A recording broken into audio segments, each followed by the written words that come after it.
की number system ही जी काही आहे ही इंट्रोड्यूस करताना की हिची गरज का पडली, नंबर कशासाठी तयार करण्यात आले किंवा नंबर का तयार केले गेले, काय गरज अशी पडली की नंबर हे निर्माण झाले पाहिजेत.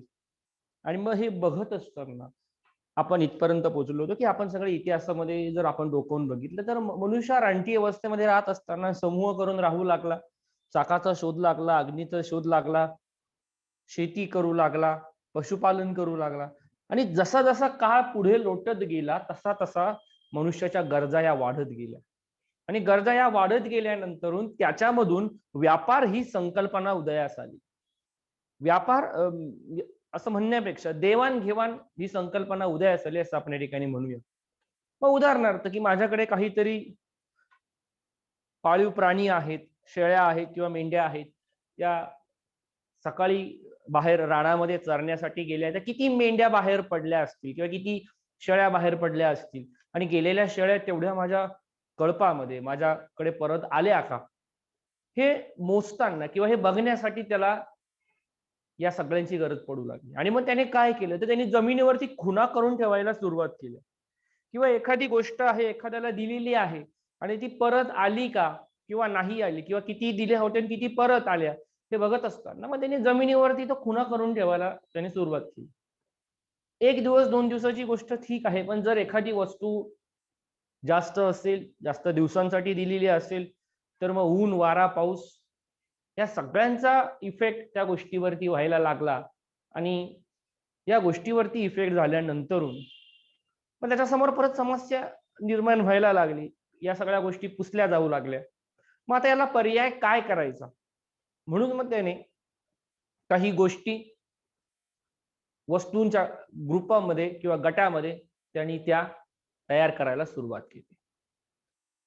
याला सुद्धा कुठेतरी लिमिटेशन्स आले आणि मग त्याने दीर्घकाळ वस्तू जर कोणाकडे गेलेली असेल तर त्यांनी झाडांवरती, दगडांवरती, खडकांवरती त्यांनी खुणा करून ठेवायला सुरुवात केली. आपल्याला सगळ्यांना माहिती आहे की झाडं ही सजीव आहेत. काही काळानंतरून त्यांची साल ही आपण जर कोरलेलं असेल तर ती पुसली जाऊ लागली. खडक असतील, माती असेल यांच्यावरती सुद्धा ऊन वारा पाऊस ऊन या सगळ्या गोष्टी परत पुसायला सुरुवात झाली. आणि मग हे करत असताना आता मात्र त्याच्यासमोर पहिली आता समस्या परत उभी राहिली की आता काय केलं पाहिजे. आणि मग यातनच चित्रलिपी ही उदयास आल्याचं आपल्याला लक्षात येतं. मग तो वेगवेगळ्या गोष्टींसाठी चित्रांचा वापर करू लागला. काळ लोटला, व्यवहार वाढत गेले, देवाणघेवाण वाढत गेली. परिणामी किती प्रकारचे चित्र तयार करणार, कोणत्या चित्राचा अर्थ काय लावणार, याच्यामध्ये बऱ्याचशा संदिग्धता निर्माण व्हायला लागली. आणि या सगळ्यांवर मात म्हणून संख्या, ज्याला आपण नंबर असं म्हणतो, हे उदयास आले. सगळ्यात अगोदर 1 ते 9 अंकांची निर्मिती झाली आणि त्यानंतरून शून्य या संकल्पनेचा शोध लागला. आणि शून्य या संकल्पनेचा शोध आपल्याला माहिती आहे गणित तज्ञ किंवा खगोलशास्त्रज्ञ आर्यभट्ट यांनी हा या ठिकाणी याचा शोध हा लावलेला आहे. आपल्याला सगळ्यांना या गोष्टी माहिती आहेत. बऱ्याच वेळेला परीक्षेला याच्यावरती प्रश्न असतो की शून्य या संकल्पनेचा शोध कोणी लावलेला आहे. बऱ्याच लोकांचं याच्यामध्ये कन्फ्युजन असतं की आर्यभट्टने लावलेला आहे का भास्कराचार्य यांनी लावलेला आहे. तर लक्षात ठेवायचं की शून्य या संकल्पनेचा शोध आर्यभट्ट हा एक खगोलशास्त्रज्ञ होता, याने हा या ठिकाणी लावल्याचं आपल्याला लक्षात येतं. पुढे जाऊन आपण या ठिकाणी बघत असताना की शून्य ही संकल्पना उदयास कशा प्रकारे आली, शून्याचा शोध, शून्य ही संकल्पना कशी निर्माण करण्यात आली. तर शून्य ही संकल्पना निर्माण करताना की आपली पृथ्वी ही जी काय हा एक सूर्यमालेचा भाग आहे, आपल्या सगळ्यांना माहिती आहे. सोलार सिस्टम याच्या बाबतीमध्ये अधिक अभ्यास आपण खालच्या वर्गांमध्ये या ठिकाणी केलेला आहे. आणि हे करत असताना की आपल्या पृथ्वीची उत्पत्ती ही सूर्यापासून झालेली आहे. आपल्या सगळ्यांना माहिती आहे की एक तप्त अग्नीचा गोळा होता हजारो लाखो वर्षापूर्वी. तो तप्त गोळा सूर्यापासून वेगळा झाला. तो वातावरणामध्ये फिरत असताना लाखो वर्षानंतर त्या ठिकाणी वातावरणाची निर्मिती झाली. आणि मग या संकल्पनेतनं शून्य या संकल्पनेचा शोध लागल्याचं आपल्याला लक्षात येतं. आणि मग 1 ते 9 अंक हे जे काही आहेत यांचा सगळ्यात पहिल्यांदा वापर भूमितीतज्ञ युक्लिड जो काही आहे, ओके, मॅथमॅटिशियन युक्लिड याने केल्याचा इतिहासामध्ये कुठेतरी नोंद ही आपल्याला बघायला मिळते. ओके. आणि मग आजपर्यंत आपण ज्या काही संख्या आता वापरतो आहोत 1 ते 0 ते 9 अंक आणि मग 0 ते 9 अंकांपासून पुढच्या सगळ्या संख्या ज्या इन्फिनिटी पर्यंत अनंतपर्यंत ज्या काही तयार झालेल्या आहेत हे आपल्याला या ठिकाणी बघायला मिळत असतात. हा या ठिकाणी झाला आपल्या संख्यांच्या बाबतीमध्ये एक असणारा महत्वाचा इतिहास. आता या संख्यांवरती आपल्याला बऱ्याच वेळेला परीक्षांसाठी प्रश्न विचारले जातात. मग हे प्रश्न कोणते आहेत, हे कसे विचारले जातात, याच्यासाठी आपल्याला काही गोष्टींचा विचार या ठिकाणी आता आपल्याला करायचा आहे. तर आता आपण एक एक या संख्यांचा प्रकार हा या ठिकाणी बघणार आहोत. ओके, ठीक आहे. आता बघा तुमच्या स्क्रीनवरती एक तुम्हाला दिसते की number is a mathematical object use to count, measure and label. संख्या किंवा अंक म्हणूया आपण की number is a mathematical object use to count the measure and label. अंक ही अशी संकल्पना आहे. सगळ्यात महत्वाचं एक लक्षात ठेवा की मॅथ्स, गणित हा या सगळ्या गणितातल्या सगळ्या या अमूर्त संकल्पना असतात. ओके, आणि त्यांनी सांगितलेले की आपण दैनंदिन जीवनामध्ये गणितीय भाषेमध्ये आपण यांचा वापर करताना काही वस्तू असतील किंवा काही मोजायचं असेल किंवा काही मापन करायचं असेल किंवा मोजमाप काउंटिंग करायचं असेल तर त्यावेळेला आपण याचा आधार आपण ज्या गोष्टींचा घेत असतो त्यांना अंक असं या ठिकाणी आपण म्हणत असतो. ओके, आणि मग ही जी काही अंक आहेत या अंकांना स्पेसिफायझेशन काहीतरी सिम्बॉलिक रिप्रेझेंटेशन या ठिकाणी दिलेलं आहे. ओके, आणि त्याला या ठिकाणी आपण डिजिट म्हणत असतो. बघा, digit is a single symbol use alone or in a combination to make numerals. Okay, मग कुठल्याही अंकासाठी आपण कुठलं डिजिट हे वापरलं गेलेलं आहे, कुठला सिम्बल आपण त्या ठिकाणी वापरलेला आहे, याच्यावरून या सगळ्या गोष्टी आपल्याला लक्षात येतील. ओके, आता आपल्याला या ठिकाणी पुढे जायचं आहे, त्या म्हणजे संख्यांचे प्रकार. बरोबर आहे. आता या ठिकाणी बघा आपल्याला काही संख्यांचे प्रकार दिसतात.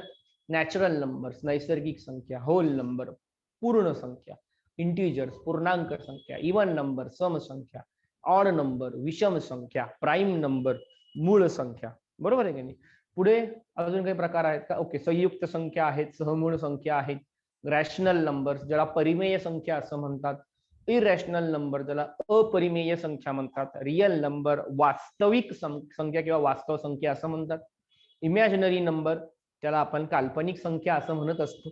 बरोबर आहे. याचबरोबर अजूनही काही संख्यांचे प्रकार हे आपल्याला सांगता येतील. याच्यामध्ये मग चौरस संख्या ज्याला आपण वर्ग संख्या असं म्हणतो, त्याच्यानंतरून त्रिकोणी संख्या ज्याला आपण ट्रँग्युलर नंबर्स असं म्हणत असतो, कॉन्सिक्युटिव्ह नंबर्स अनुक्रमिक संख्या असंही आपण या ठिकाणी संख्यांचा प्रकार सांगू शकतो. त्याच्यानंतरून कर्णी संख्या वर्गमुळामध्ये असणाऱ्या ज्या काही संख्या आहेत हाही एक संख्यांचा प्रकार आहे. बरोबर की नाही. म्हणजे हे असे संख्यांचे हे वेगवेगळे प्रकार आहेत. आता याचाच आपण विचार केला तर आतापर्यंत परीक्षेला मूळ संख्या असतील, सहमूळ संख्या असतील, जोडमूळ संख्या असतील, त्याच्यानंतरून त्रिकोणी संख्यांवरती एक प्रश्न 100% विचारला जातो. कुठल्या एक नंबर दिलेला आहे आणि त्या संख्येची त्रिकोणी संख्या काढा किंवा त्या संख्येचा पाया दिलेला आहे, पायावरून त्रिकोणी संख्या काढा. असे सगळे प्रकार हे आपल्याला या ठिकाणी विचारले जात असतात. ठीक आहे, तर आता आपल्याला एक संख्या आपल्याला बघायच्या. आता जर आपण संख्यांचा जर विचार केला तर याच्यामध्ये आपल्याला प्रामुख्याने 2 टप्पे करता येतील किंवा 2 भाग करता येतील. विशेष संख्या आणि काही मूळ संख्या असं आपण त्यांना म्हणूया. म्हणजे ज्यांचा वापर आपण व्यवहारामध्ये करत असतो अशा संख्या, आणि मग या मूळ संख्यांवरून विशेष संख्या निर्माण झाल्याचं आपल्याला लक्षात येते. मग याच्यामध्ये ज्या बेसिक संख्या आहेत, ज्या मूळ संख्या आहेत, ज्यांच्यापासून सगळा व्यवहार ज्यांचा आपण वापर करत असतो अशा संख्या कोणकोणत्या आहेत, तर याच्यामध्ये सगळ्यात अगोदर जर आपण बघितलं तर नैसर्गिक संख्या याच्यामध्ये सगळ्यात अगोदर येतात. नैसर्गिक संख्या, त्याच्यानंतरून पूर्ण संख्या ज्यांना आपण होल नंबर्स असं या ठिकाणी म्हणत असतो. त्याच्यानंतरून पुढे जाऊन आपल्याला पुढच्या संख्या येतात त्या म्हणजे इंटिजर्स, त्यांना आपण पूर्णांक संख्या असं म्हणतो. इंटिजर्स हे आय या कॅपिटल अक्षराने दाखवल्या जातात. होल नंबर्स पूर्ण संख्या या डब्ल्यू या कॅपिटल अक्षराने होल नंबरचा संच हा दाखवला जात असतो. नॅचरल नंबरचा संच हा एन या अक्षराने दाखवला जातो. लक्षात ठेवा, नैसर्गिक संख्यांना मोज संख्या काउंटिंग नंबर्स असं सुद्धा या ठिकाणी म्हटलं जातं. पुढे जाऊन पुढच्या महत्वाच्या संख्या येतात त्या म्हणजे तुमच्या परिमेय संख्या, ज्यांना रॅशनल नंबर्स असं म्हटलं जातं. परिमेय संख्या ह्या क्यू या कॅपिटल लेटर क्यू या अल्फाबेट्सने या ठिकाणी त्या दाखवल्या जातात. पुढे जाऊन पुढच्या संख्या येतात त्या म्हणजे इरॅशनल नंबर, ज्यांना अपरिमेय संख्या असं आपण म्हणत असतो. त्या क्यू डॅश या अल्फाबेटने त्या या ठिकाणी दाखवल्या जातात. त्याच्यानंतर पुढच्या संख्या येतात त्या म्हणजे रिअल नंबर, त्यांना वास्तविक संख्या किंवा वास्तव संख्या असं म्हणतात.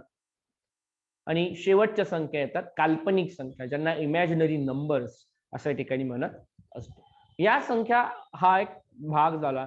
आणि मग उरलेल्या ज्या काही संख्या आहेत त्यांच्यामध्ये दुसऱ्या विशेष संख्या मी ज्या तुम्हाला सांगितल्या, यांच्यामध्ये समसंख्या तुमच्या येतात, त्याच्यानंतरून विषम संख्या तुमच्या येतात, त्याच्यानंतरून मूळ संख्यांचा समावेश, ओके, ज्यांना प्राईम नंबर्स असं म्हटलं जातं. पुढे जाऊन तुम्हाला कंपोजिट नंबर्स, संयुक्त संख्या याच्यामध्ये येतात. त्याच्यानंतरून को प्राईम नंबर्स, ज्यांना सहमूळ संख्या असं म्हटलं जातं. मूळ संख्यांचं अजून एक प्रकार या ठिकाणी आहे, ज्यांना आपण जोडमूळ संख्या असं म्हणतो. लक्षात ठेवा, याच्यावरती एक प्रश्न बऱ्याच वेळा परीक्षेला विचारला गेलेला आहे. जोडमूळ संख्या, यांना इंग्लिश मध्ये ट्विन प्राईम नंबर्स असं म्हटलं जातं. ओके, जोडमूळ संख्या.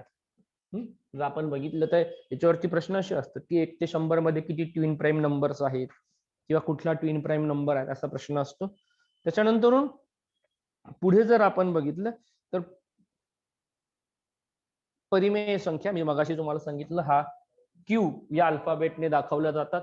इरॅशनल नंबर्स हा क्यू डॅश याने ह्या दाखवल्या जात असतात. ओके, कंपोजिट नंबर्स सहमूळ संख्या. ओके, त्याच्यानंतरून चौरस संख्या, त्रिकोणी संख्या, असे ह्या संख्यांचे प्रकार आपल्याला या ठिकाणी सांगता येतील. आता आपल्याला या ठिकाणी पुढचा आता एक एक संख्यांचे प्रकार हे आपल्याला या ठिकाणी बघायला सुरुवात करायची आहे. पहिला प्रकार ज्याला म्हटलं जातं नॅचरल नंबर्स, संख्यांचा पहिला प्रकार नॅचरल नंबर्स. यांना मराठीमध्ये नैसर्गिक संख्या असं म्हणतात. त्याचबरोबर यांना अजून एक नाव आहे. ते नाव कोणतं आहे तर मोज संख्या. लक्षात ठेवा, परीक्षेला प्रश्न विचारला जात असतो की नैसर्गिक संख्यांना टिंब टिंब संख्या असेही म्हणतात. त्याचं उत्तर हे मोज संख्या असं आलं पाहिजे. बरोबर आहे. मग मोज संख्या, त्याचबरोबर यांना इंग्लिशमध्ये काउंटिंग नंबर्स असं म्हणतात. मग काउंटिंग नंबर्स, मोज संख्या, याचा अर्थ काय आहे तर मोज संख्या, काउंटिंग नंबर्स म्हणजे ज्या संख्यांचा वापर आपण आपल्या दैनंदिन जीवनामध्ये वेगवेगळ्या क्रिया करत असताना करत असतो, वेगवेगळ्या प्रकारच्या वस्तू मोजण्यासाठी, वेगवेगळ्या प्रकारचे ऑब्जेक्ट मोजण्यासाठी आपण ज्यांचा वापर करत असतो त्यांना नैसर्गिक संख्या असं म्हटलं जातं. आणि natural numbers denoted by the capital letter n. N या अक्षराने नैसर्गिक संख्यांचा संच हा जो काय आहे हा या ठिकाणी दाखवला जात असतो. आणि मग नैसर्गिक संख्या कुठून सुरू होतात तर नैसर्गिक संख्या या 1 पासून सुरू होतात आणि या अप टू द इन्फिनिटी. नैसर्गिक संख्यांचा संच हा कुठून कुठपर्यंत असतो, 1 पासून तर इन्फिनिटी म्हणजे अनंतपर्यंत या संख्या या ठिकाणी चालत असतात, हे आपल्या सगळ्यांना माहिती आहे. बरोबर आहे. मग त्यांनी पुढे अजून एक महत्वाचा मुद्दा दिलाय बघा, की natural numbers are always positive. नैसर्गिक संख्या या नेहमी धन असतात, हे लक्षात ठेवा. नैसर्गिक संख्या या कशा असतात, नेहमी या धन असल्याचं आपल्याला बघायला मिळतो. नैसर्गिक संख्यांच्या बाबतीतला महत्वाचा मुद्दा दुसरा, 1 ही सगळ्यात लहान नैसर्गिक संख्या आहे. लक्षात ठेवा, 1 is a smallest natural number. याच्यावरती परीक्षेला प्रश्न विचारला जाऊ शकतो, सगळ्यात लहान नैसर्गिक संख्या कोणती. ठीक आहे की तुम्ही म्हणाल की सर हा जो प्रश्न आहे एवढा सोपा प्रश्न आम्हाला टीईटीला विचारला जाऊ शकतो का.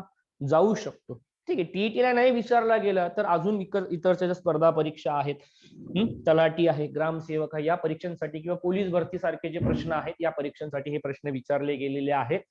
त्यानंतरून जी केंद्राची शिक्षक भरती पात्रता परीक्षा असते सीटीईटी, या परीक्षेमध्ये हा प्रश्न विचारला गेलेला आहे. आतापर्यंत 4 ते 5 वेळा हा प्रश्न विचारला गेलेला आहे, सर्वात लहान नैसर्गिक संख्या कोणती.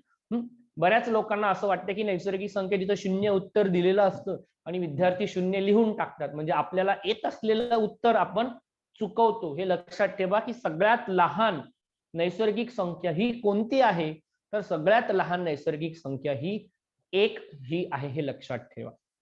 त्यानंतर यामध्ये आपल्याला असं सांगता येईल की 2 नैसर्गिक संख्यांची बेरीज ही नैसर्गिक संख्याच येते. महत्वाचा मुद्दा आहे, लक्षात ठेवा की 2 नैसर्गिक संख्या, the addition of 2 natural numbers is always natural number. 2 नैसर्गिक संख्यांची बेरीज म्हणजे उदाहरणार्थ माझ्याकडे पहिली नैसर्गिक संख्या आहे 2 दुसरी नैसर्गिक संख्या आहे माझ्याकडं 28. दोघांची मी ऍडिशन केली, आन्सर आलेलं आहे 30.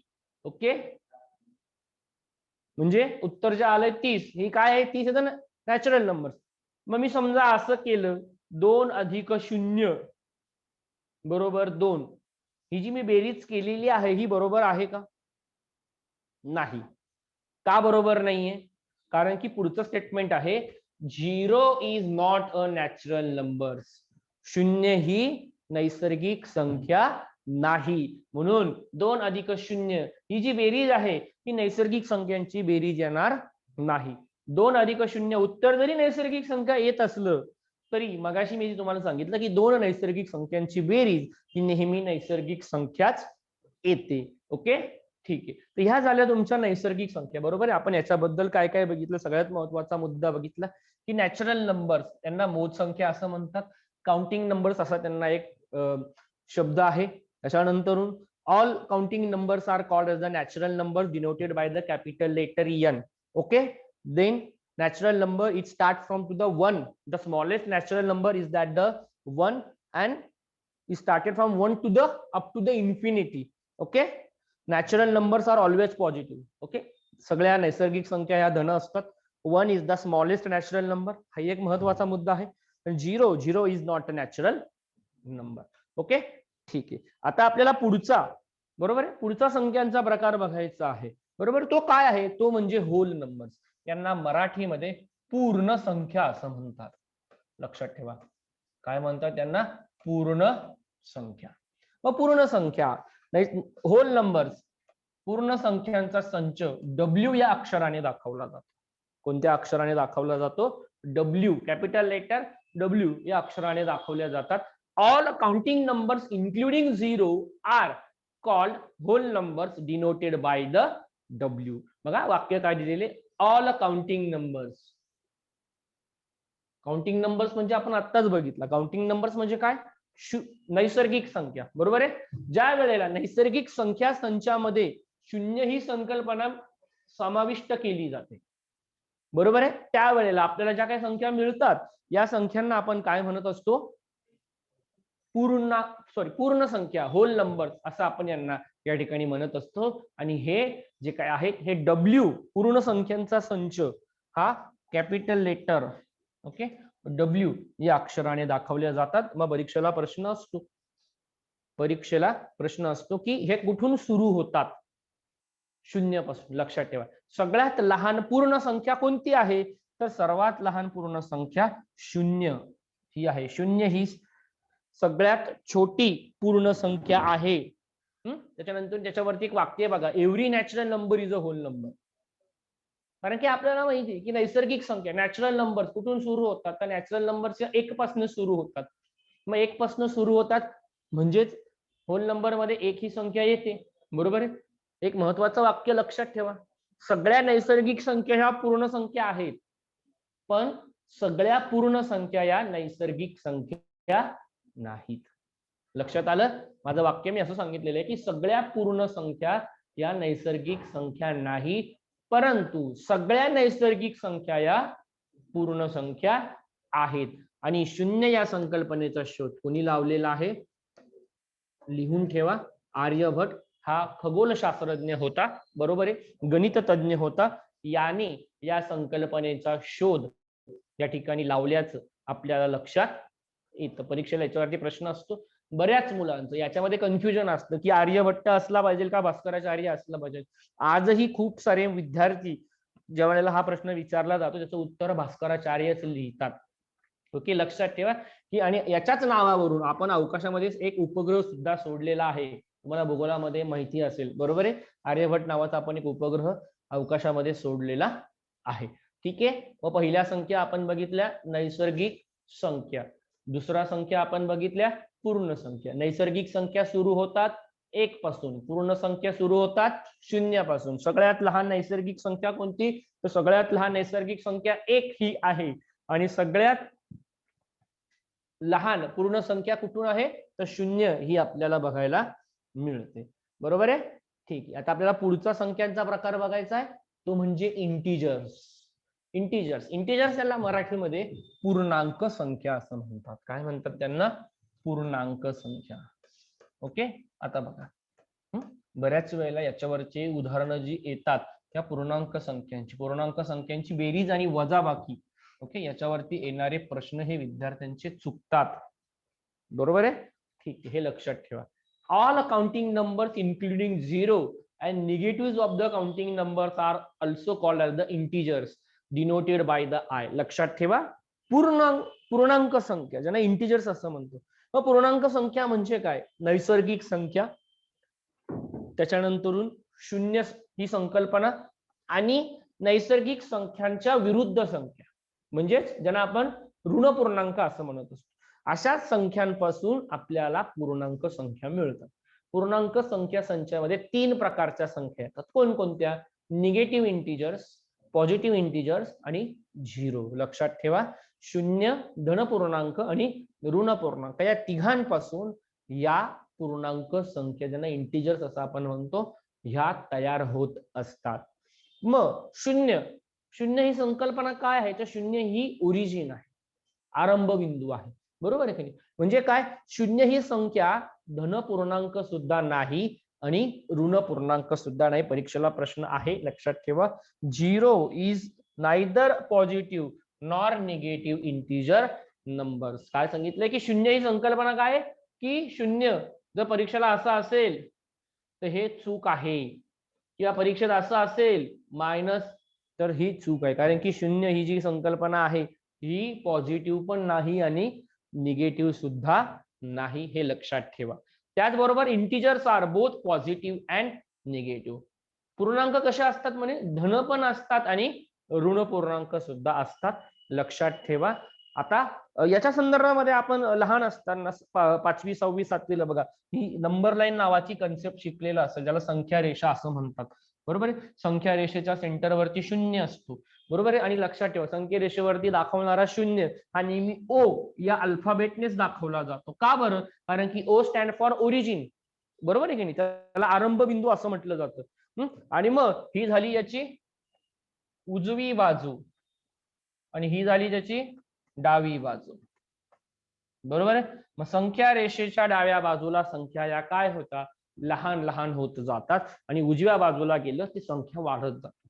म्हणजेच काय? उजव्या बाजूला हे नेहमी पॉझिटिव्ह इंटिजर असतात आणि डाव्या बाजूला हे निगेटिव्ह इंटिजर्स असतात. बरोबर आहे? मग शून्याच्या पुढे 1 2 3 4 अप टू इन्फिनिटी, हे इन्फिनिटी पर्यंत. इकडे येताना संख्या काय होतील? -1 -2 -3 -4 -5 up to the infinity. Okay. मग परीक्षेला प्रश्न आला, तुम्हाला दिलेला आहे खालील संख्येचा लहान मोठेपणा ठरवा. दिलेला आहे संख्या 3 आणि -3 दोघांमध्ये सगळ्यात मोठी संख्या कोणती? तर उत्तर काय येणार आहे? 3 येणार आहे. किंवा परीक्षेला प्रश्न विचारला गेला -4 -4 आणि -2 या दोघांमध्ये येणारी मोठी संख्या कोणती? तर याचं उत्तर काय येईल?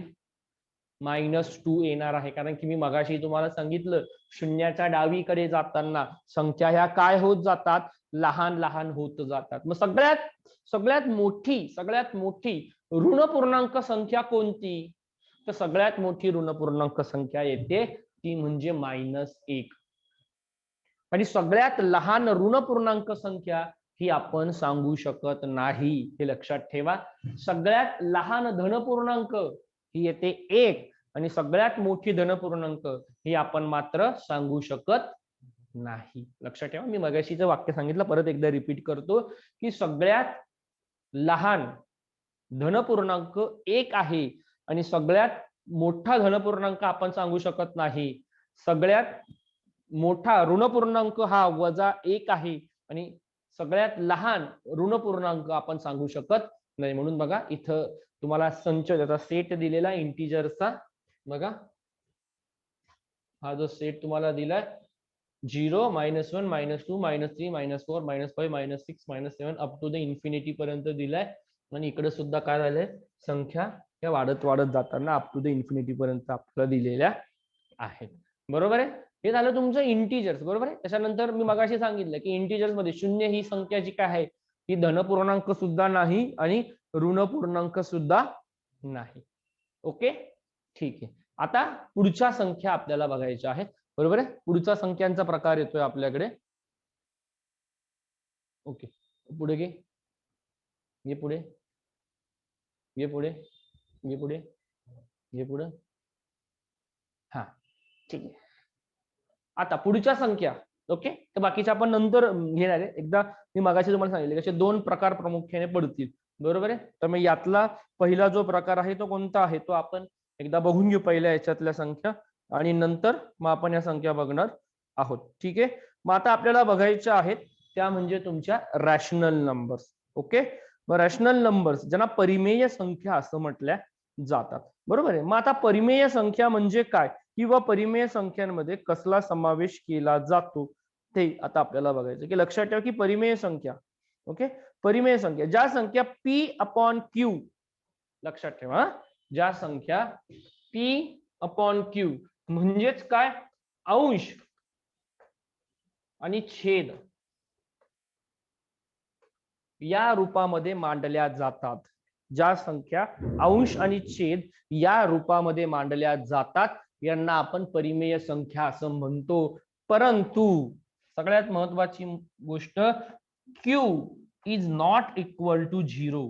म्हणजे काय, तर या संख्येच्या छेदस्थानी शून्य नको. एक लक्षात ठेवा, शून्याचे गुणधर्म आपल्याला माहिती आहे की आपण कुठल्याही संख्येला शून्यने गुणू शकतो, उत्तर शून्य येतं. कुठल्याही संख्येने शून्याला जर डिवाइड केलं, भाग दिला, तर उत्तर शून्य येतं. आणि कुठल्याही संख्येला जर आपण शून्यने भाग दिला तर त्याचं उत्तर काढता येत नाही, हे लक्षात ठेवा. ओके, ही इमॅजिनरी कन्सेप्ट आहे, या अवास्तव संख्या आहे, ते लक्षात ठेवा. ओके, कुठल्याही संख्येला आपण शून्याने काय करू शकतो, तर आपण कुठल्याही संख्येला आपण शून्याने भाग देऊ शकत नाही. लक्षात ठेवा, रॅशनल नंबर ज्यांना आपण परिमेय संख्या म्हणतो, हे रॅशनल नंबर्स परिमेय संख्या कशाने दाखवल्या जातात, तर Q. ओके, Q या अक्षराने त्या दाखविल्या जातात. परिमेय संख्यांचा संच Q. त्याचबरोबर P अपॉन Q या स्वरूपामध्ये ते मांडल्या सुद्धा जातात, बरोबर आहे. मग आता बघा तुमच्या इथे दिसते की collection of the rational number is denoted by the Q, बरोबर आहे. मग बघा पहिली संख्या दाखवली आहे 15/8, बरोबर आहे. 13/4, 27/8, 5/3, 29/8, बरोबर आहे की या संख्या तुम्हाला या ठिकाणी दाखविलेल्या आहेत. या ज्या काही संख्या आहेत या संख्या या परिमेय संख्या आहेत. त्याचबरोबर परिमेय संख्या म्हणजे अजून एक महत्वाचा मुद्दा आपण या ठिकाणी सांगू शकतो की ज्या दोन संख्यांचा भागाकार केल्यानंतर त्यांचं उत्तर पूर्णांकात येतं किंवा अपूर्णांकात येतं किंवा आवर्ती स्वरूपामध्ये आपण मांडू शकतो.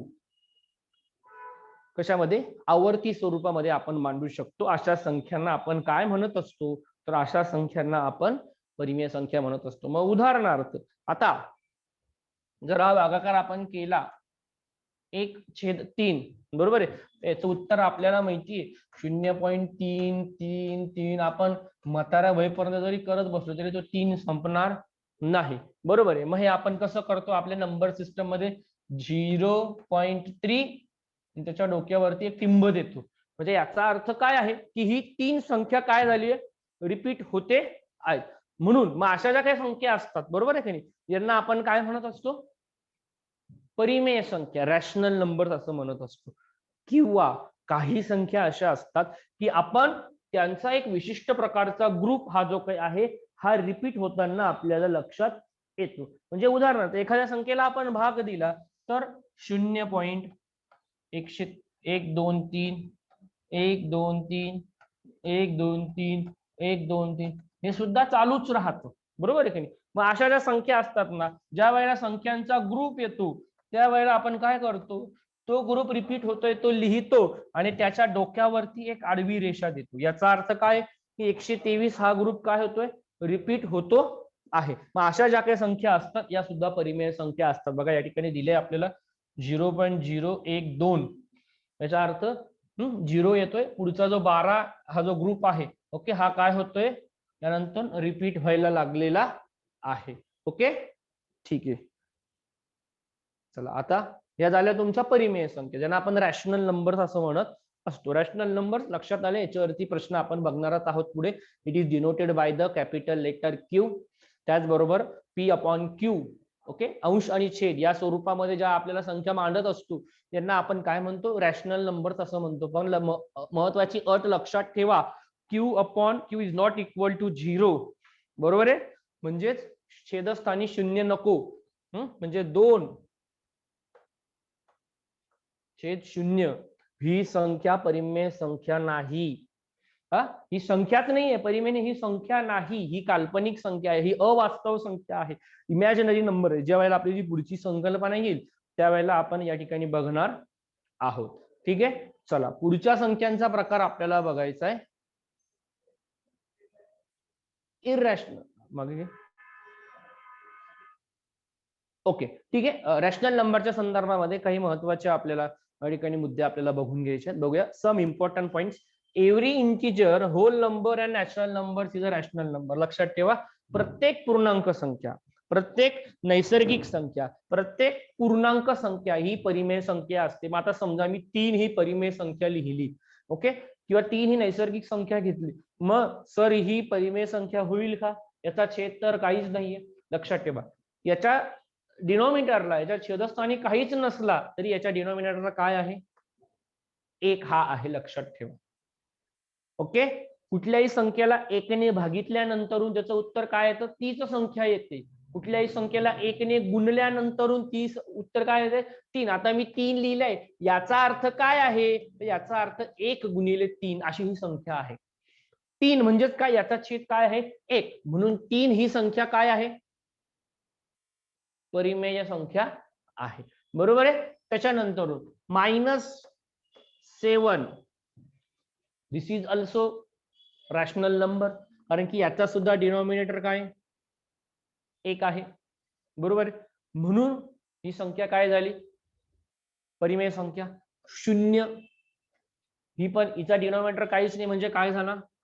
1. 1 divided by 0, answer is that 0. म्हणून 0 सुद्धा काय झाली? परिमेय संख्या झाली. बरोबर आहे. हा, मात्र असं येणार नाही 0 अपॉन 0, 0 बाय 0 येणार नाही, कारण की आपली अट काय सांगते? Q is not equal to 0. छेदस्थानी 0 ही संकल्पना नको. ओके, मग लक्षात ठेवा, पूर्णांक संख्या याच्यामध्ये 0 आहे, धन पूर्णांक आहे, ऋण पूर्णांक आहेत. परिमेय संख्या मध्ये नैसर्गिक संख्या पण येतात आणि पूर्णांक संख्या सुद्धा ह्या येत असतात. ठीक आहे, पुढे बघूया. Number of rational numbers between 2 rational number is infinite. अगदी बरोबर आहे.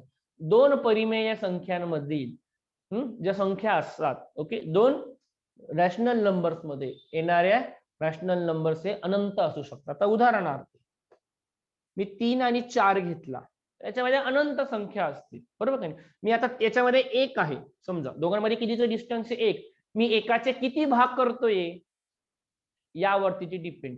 किंवा समजा 4 आणि 6 घेतलं, बरोबर आहे, मग 6 मध्ये दोघांमध्ये 2चा डिस्टन्स आहे.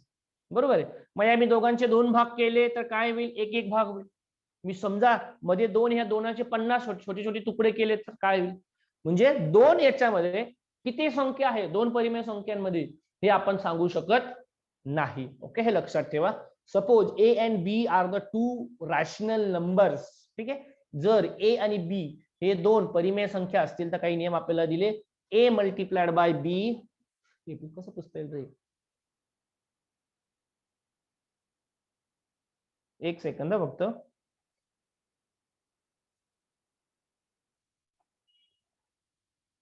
हे पण रजिस्टर करून घेतलं काय? ओके, ठीक आहे, हे पण कर, हे कर ना इरिज. ओके, बघूया आता काय दिलंय. पहिल्यांदा ए मल्टिप्लाइड बाय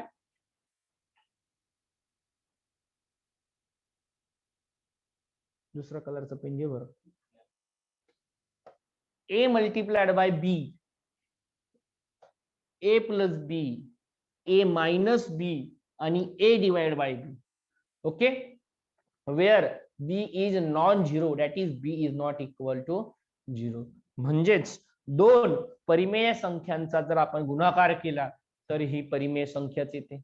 दोन परिमेय संख्यांची बेरीज केली तरी ती परिमेय संख्याच येते. दोन परिमेय संख्यांची वजाबाकी केली तरी वजाबाकी परिमेय संख्याच येते. दोन परिमेय संख्यांचा भागाकार केला तरी उत्तर हे परिमेय संख्याच येते. ओके.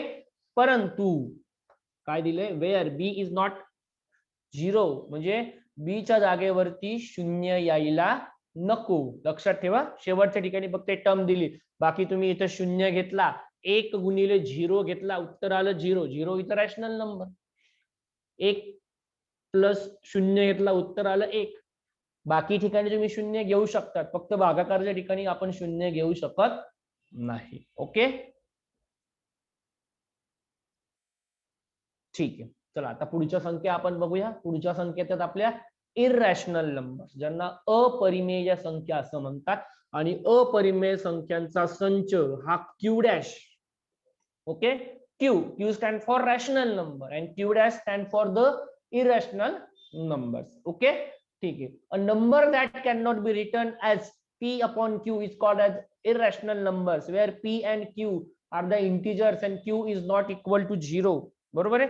अपरिमेय संख्या, बरोबर आहे. मग अपरिमेय संख्या म्हणजे काय? आता अपरिमेय संख्या आपण बघितलं की या अपरिमेय संख्या म्हणजे की ज्या संख्या आपल्याला आवर्ती स्वरूपात मांडता येत नाही किंवा अंश किंवा छेद या रूपामध्ये आपल्याला त्या मांडता येत नाही, अशा संख्यांना आपण अपरिमेय संख्या असं म्हणत असतो. हे लक्षात ठेवा. आता त्याच्यामध्ये दिलंय बघा, पाय इज अन इररॅशनल नंबर. आता आपल्याला माहिती की पायची किंमत 22/7 आहे, पण 22/7 हे काढताना जर आपण याचं उत्तर काढायला लागलो तर आपण किती पण पर्यंत भागाकार करत राहिलो तरी याचं उत्तर थांबणार नाही. 3 पॉइंट काहीतरी 14, 16 पुढे 18, 21 असे हे वाढत वाढत जातं. बरोबर आहे. हा, तसं परिमेय संख्यांमध्ये आपण बघितलं होतं की काय होतं की असा ग्रुप रिपीट होऊ शकतो, पण जिथं ग्रुपच रिपीट होत नाही म्हणजे 1, 2, 7, 8, 1, 3, 8, 5 म्हणजे हा भागाकार काय कुठेही थांबत नाहीये. मग अशा ज्या संख्या येतात अशा संख्यांना आपण काय म्हणतो तर यांना अपरिमेय संख्या म्हणतो. लक्षात ठेवा, इररॅशनल नंबर असं म्हणतो. उदाहरणं दिलीत बघा, वर्गमुळात 2, वर्गमुळात 3, वर्गमुळात 2 या ज्या काही संख्या आहेत या सगळ्या अपरिमेय संख्या आहेत, हे लक्षात ठेवा. ओके, त्याच्यानंतर काही संख्यांचं उत्तर असं येऊ शकतं, बरोबर आहे. 0.10 पुढे 100 पुढे चाललंय 100 परत 100 म्हणजे ही सुद्धा कोणती संख्या होईल? अपरिमेय संख्या होणार आहे. कारण की कुठलाही एक विशिष्ट प्रकारचा गट हा या ठिकाणी त्याचं रिपिटेशन होत नाही आहे. ओके, ठीक आहे. मग अशा प्रकारच्या ज्या संख्या आहेत त्यांना अपरिमेय संख्या असं आपण म्हणत असतो. लक्षात ठेवा की ज्या संख्या या आपल्याला आवर्ती रूपामध्ये मांडता येत नाही किंवा त्यांचा भागाकार देखील पूर्णांकात येत नाही, ओके, त्यांना आपण अपरिमेय संख्या असं म्हणत असतो. ठीक आहे. चला मग आता पुढच्या संख्या आपण बघूया.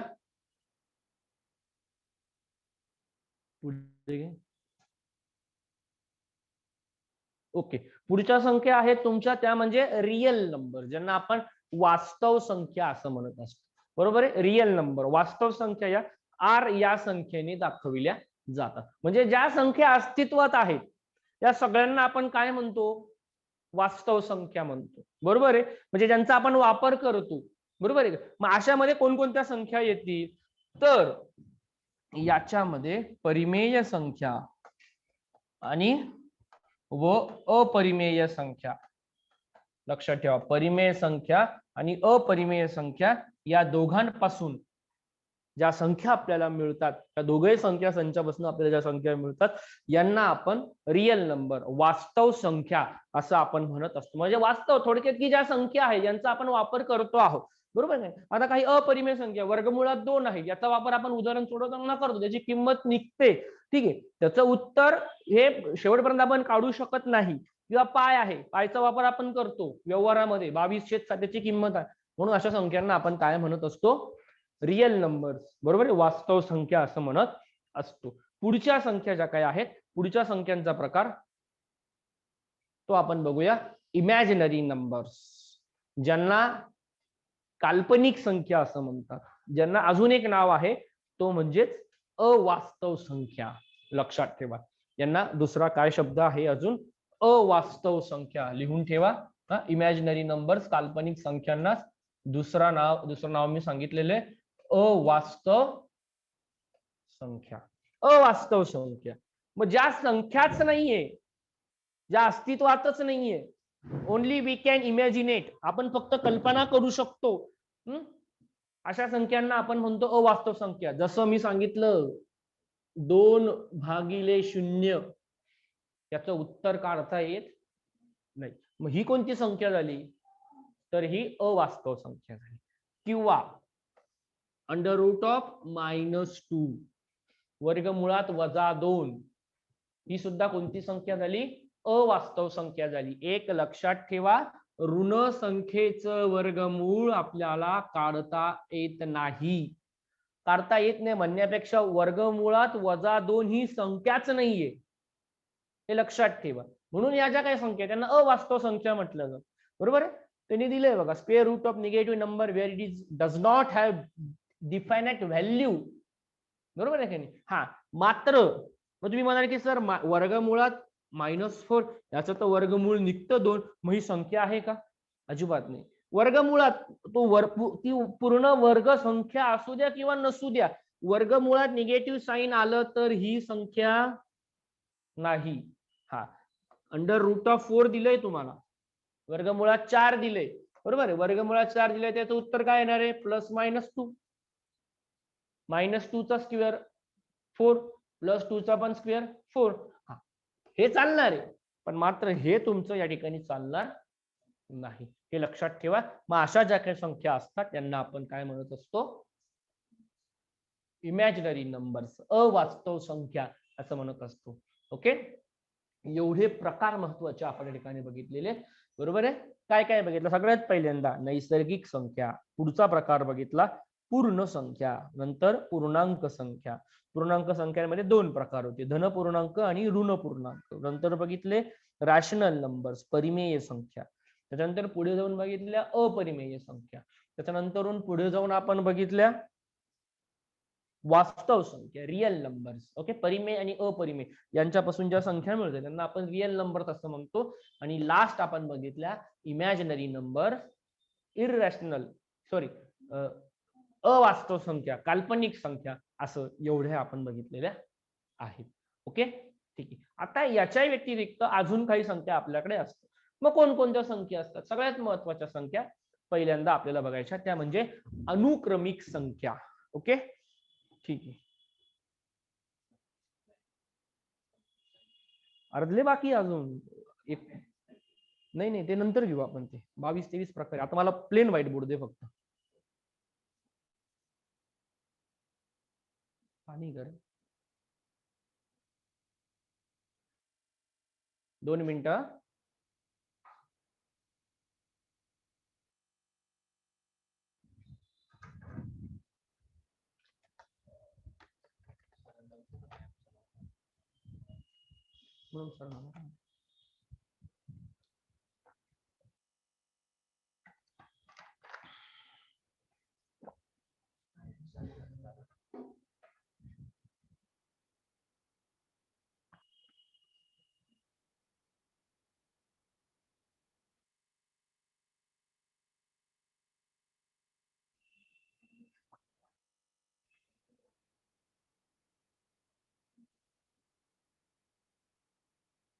शेअर कर.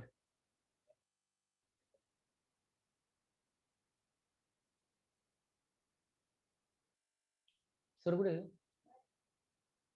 अरे देवा, तुला होस्ट केलंय ना?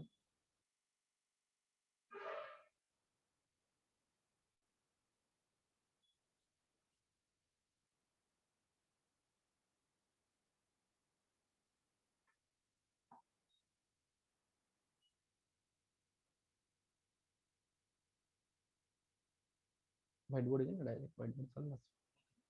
ठीक आहे.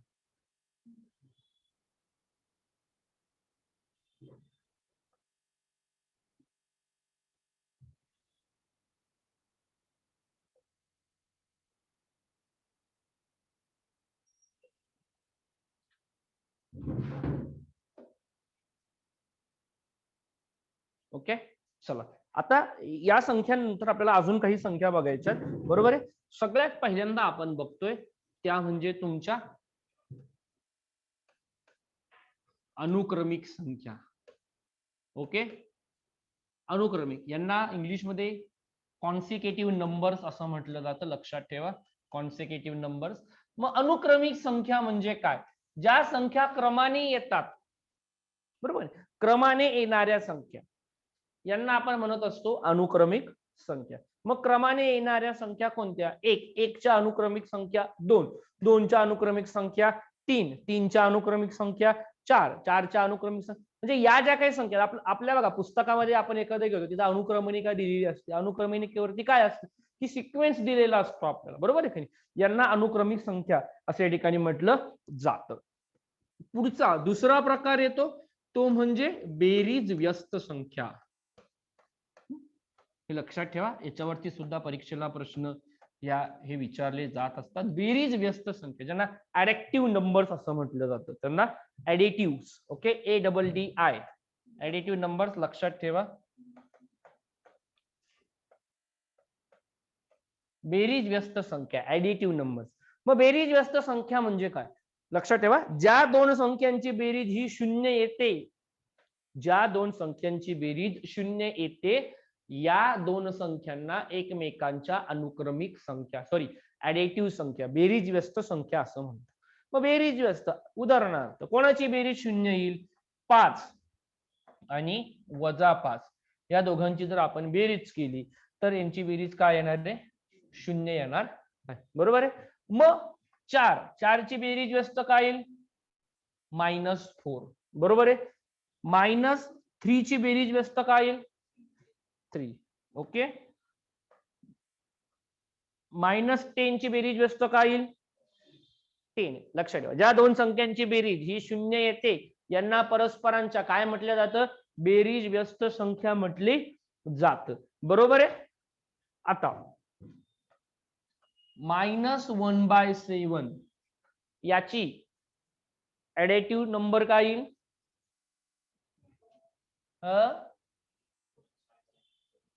काय काय? -1/7 ची +1/7.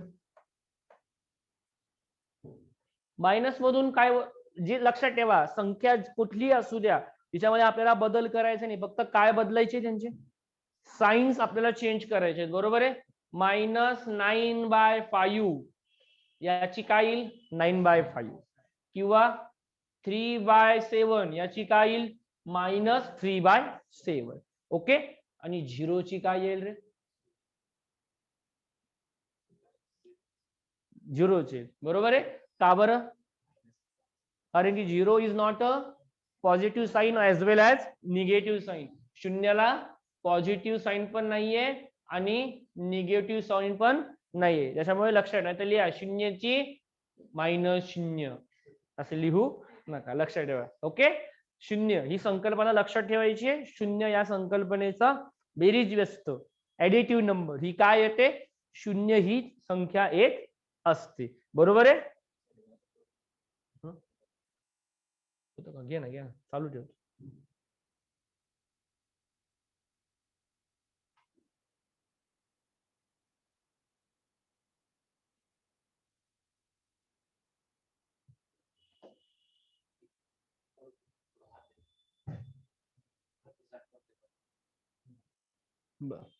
पुढच्या संख्या. ओके, आता पुढच्या संख्या आहे तुमच्या गुणाकार व्यस्त संख्या. यांना रेसिप्रोकल म्हणतात एकमेकांचे, बरोबर आहे. गुणाकार व्यस्त संख्या यांना काय म्हणतात? Reciprocal numbers. ओके, बेरीज व्यस्त मध्ये आपण बघितलं की ज्या दोन संख्यांची बेरीज ही 1 येते त्यांना आपण एकमेकांच्या गुणाकार व्यस्त म्हटलं, बरोबर आहे. परंतु बेरीज व्यस्त मध्ये काय आहे? गुणाकार व्यस्त मध्ये ज्या दोन संख्यांचा गुणाकार 1 ही संख्या येते त्यांना काय म्हणायचं? एकमेकांची गुणाकार व्यस्त संख्या. उदाहरणार्थ 3 ची गुणाकार व्यस्त 1/3. 3 1 जा 1, 3 1 जा 1, दोघांचं मल्टिप्लिकेशन केलं, आन्सर इज दॅट 1. ओके, 1/4, बरोबर आहे. याची काय येईल? 4/1. 4411 that is 1/1 is equal to 1. Okay, लक्षात ठेवा ज्या दोन संख्यांचा गुणाकार हा 1 येतो यांना परस्परांच्या गुणाकार व्यस्त संख्या म्हटल्या जातात. बरोबर आहे, ठीक आहे. मग समजा -7/4 याची गुणाकार व्यस्त काय येईल? 4/-7. ओके, 4 मायनस मायनस म्हणजे काय झालं? -1/-1 मायनस मायनस प्लस, किंवा -7/4 ची गुणाकार व्यस्त -4/7 अशीच घेतली तरी चालेल. ओके, म्हणजेच काय झालं? 7 चोक 28 आणि 7 चोक 28 उत्तर आलं 1. ओके, ठीक आहे. मग याची काय येईल? -9/3 ची रेसिप्रोकल नंबर काय येईल? काय? -9/3 ची काय येईल? -3/9. ओके, -3/9. 9 3 जा -27, 9 3 जा 27, minus minus plus will 27 gets cancelled. We get answer is that 1. Okay, ठीक आहे. या झाल्या तुमच्या गुणाकार व्यस्त संख्या. ओके, हा त्याच्यामध्ये एक महत्वाचा मुद्दा असा राहिला की 0 या संख्येचा गुणाकार व्यस्त काय येईल? ओके, आपण काय करतोय? ठीक आहे, मग 0चा गुणाकार व्यस्त काय? समजा 0चा डिनॉमिनेटर 1 आहे असं आपण कन्सिडर केलं तर याचा गुणाकार व्यस्त असा येईल का 1/0? 1/0 1/0 येईल का? ही संख्या आहे का 1/0? नाही, म्हणून 0 या संख्येला गुणाकार व्यस्त नाही, हे लक्षात ठेवा. महत्वाचा मुद्दा आहे, लिहून ठेवा, परीक्षेला विचारला जाऊ शकतो. 0 या संख्येचा रेसिप्रोकल गुणाकार व्यस्त संख्या लिहा. तर 0 या संख्येला गुणाकार व्यस्त नसतो. ओके, कारण की याचा डिनॉमिनेटर 1 आहे. आपण काय करतोय? डिनॉमिनेटरच्या जागेवर न्यूमरेटर आणि न्यूमरेटरच्या जागेवर डिनॉमिनेटर. ओके, त्याच्यामुळे अशी संख्या नाही. ओके, ठीक आहे. आता आपल्याला पुढच्या संख्या बघायच्या. पुढच्या संख्या ज्यांना आपण म्हणतो चौरस संख्या.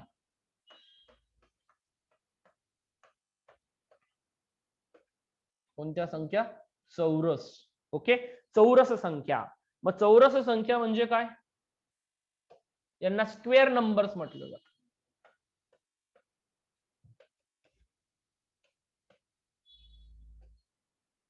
ज्या वर्ग संख्या आहेत या सगळ्या संख्यांना चौरस संख्या म्हणतात. चौरस संख्यांचं अजून एक नाव काय नाव आहे? वर्ग संख्या.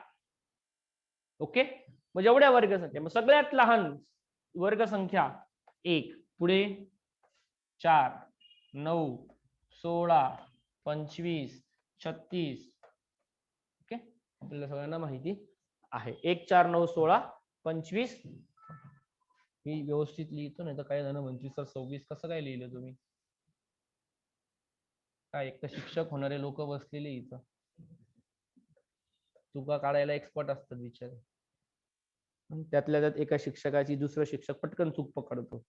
ठीक आहे, 1, 4, 9, 16, 25, 36 हे जे काय आहे आपल्या सगळ्यांना माहिती आहे. चौरस संख्यांना वर्ग संख्या असं सुद्धा म्हटलं जातं, हे लक्षात ठेव. आता यांना चौरस संख्या का म्हटलं जातं? की बघा, तुम्ही लहान असताना आलेख पेपरच्या साह्याने क्षेत्रफळ काढणे ही संकल्पना तुम्ही शिकला असाल. ओके, ग्राफ पेपरच्या साह्याने म्हणजे चौरस आपल्याला काढायला लागायचे ग्राफ पेपरवरती, बरोबर आहे. तर या संख्यांच्या या जर आपण बघितलं तर यांच्या टिंबांपासून आपण चौरस बनवू शकतो, बरोबर. आता घेतला 4, 1, 2, 3, 4. बघा, चौरसामध्ये ह्या संख्या आपल्याला मांडता येतात. पुढे 1, 2, 3, 4 झाला चौरस. 16.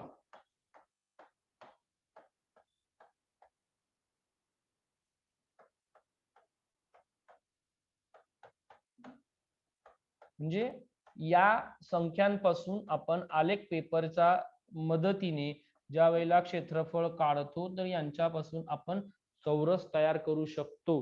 म्हणून यांना चौरस संख्या असं म्हटलं जातं. यांना दुसरं नाव आहे वर्ग संख्या. सर्व वर्ग संख्या या चौरस संख्या असतात.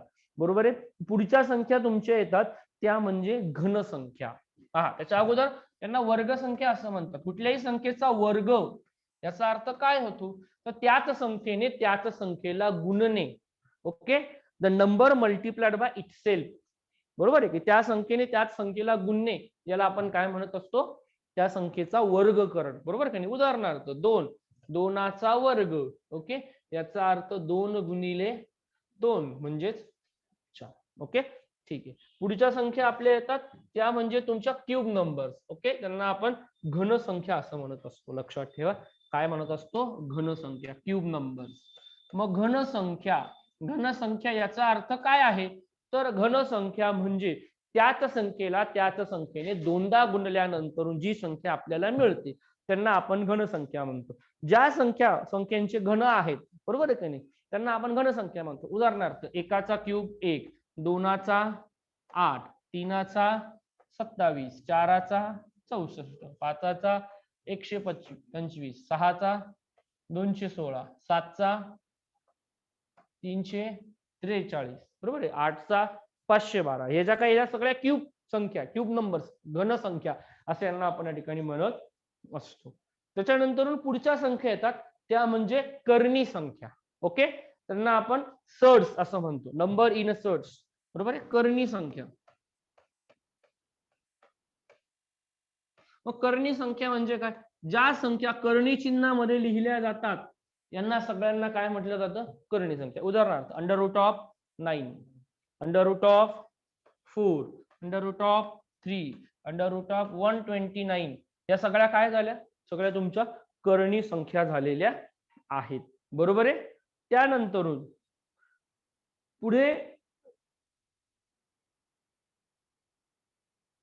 त्यानंतर असंही आपण लिहू शकतो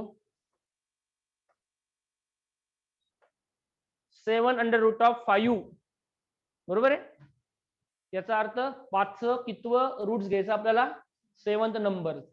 ओके, ठीक आहे. ही सुद्धा काय होणार आहे तुमची कर्णी संख्या. आता रूट्स मध्ये आपण ज्या वेळेला सर्ड्स मध्ये जेवढा नंबर आपण लिहिणार आहोत, ओके, समजा इथं 6 लिहिला तर तेवढं रूट्स त्याचं घ्यायचं असते. आपल्याला माहिती आहे 6 रूट्स ऑफ द 3, म्हणजे 3चं कितवं रूट्स घ्यायचंय, 6 नंबरचं रूट्स आपल्याला घ्यायचं आहे. ओके, ठीक आहे. पुढच्या संख्या येतात तुमच्या त्या म्हणजे ट्रँग्युलर नंबर, ज्यांना आपण त्रिकोणी संख्या असं म्हणतो. मी मगाशी तुम्हाला बोलता बोलता सांगितलं की या त्रिकोणी संख्यांवरती आपल्याला खूप सारे प्रश्न येतात. एक प्रश्न 100% तुमचा टीईटीचा पेपर असू द्या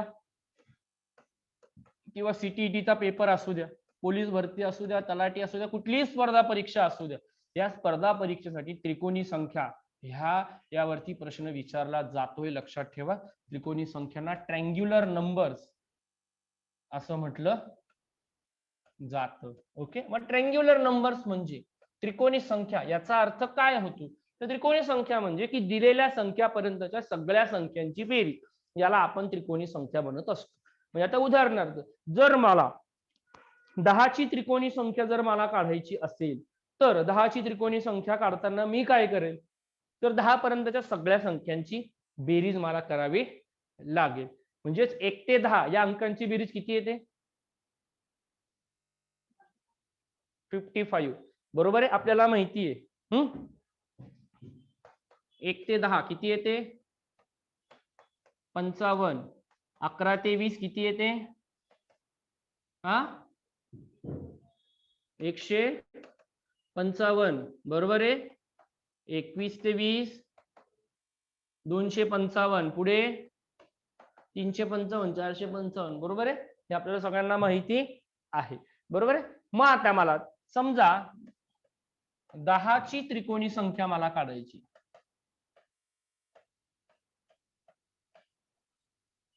याचा अर्थ काय झाला रे, 10ची त्रिकोणी संख्या म्हणजे 1 अधिक 2 अधिक 3 अधिक 4 अधिक 5 अधिक 6 अधिक 7 अधिक 9 अधिक 10, म्हणजे 10 पर्यंतच्या सगळ्या संख्यांची बेरीज. बरोबर आहे.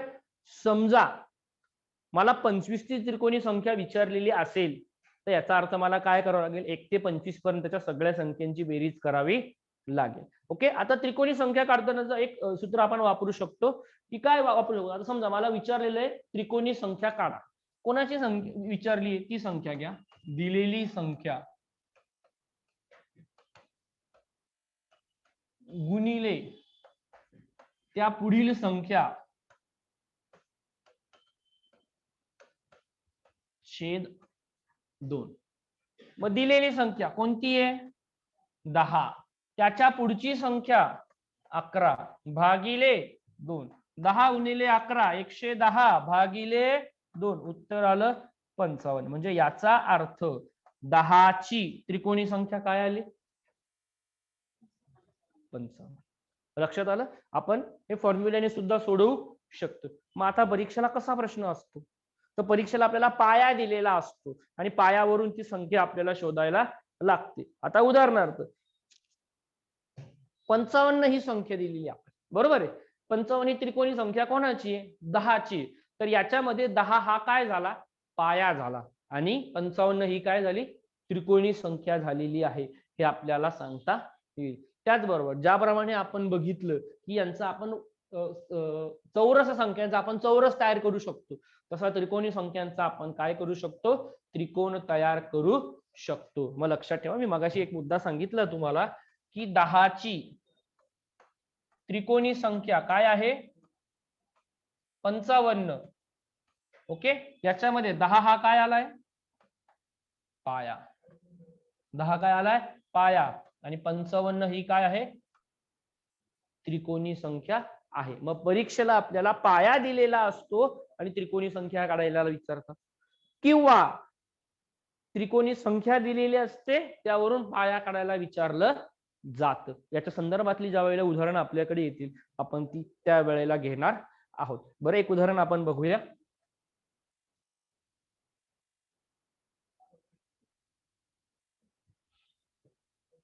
ठीक आहे, चला आता मला तुम्ही सांगायचे सोपं नको घ्यायला.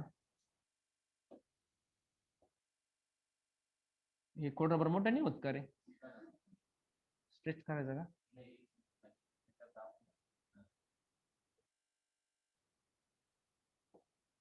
नाही. चला 29 या संख्येची त्रिकोणी संख्या काढा. किती येते सांगा चला.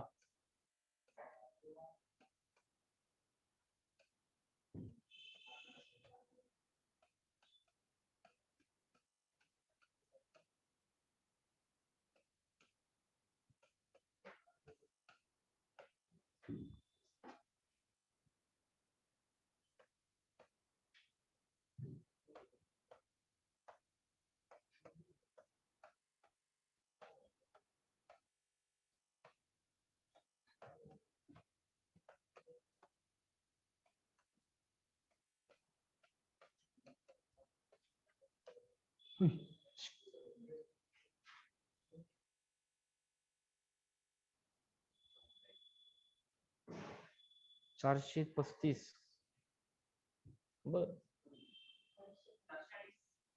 ठीक आहे. त्रिकोणी दिलेली संख्या गुणिले पुढील संख्या डिवायडेड बाय 2 काय दिली आहे तुम्हाला 435. प्रियंका साळवे 435. बर, 29 गुणिले 30 डिवायडेड बाय 2. ओके, 2 1 जा 1 15 घेऊन टाकलं. ओके, करा 29 मल्टिप्लाइड बाय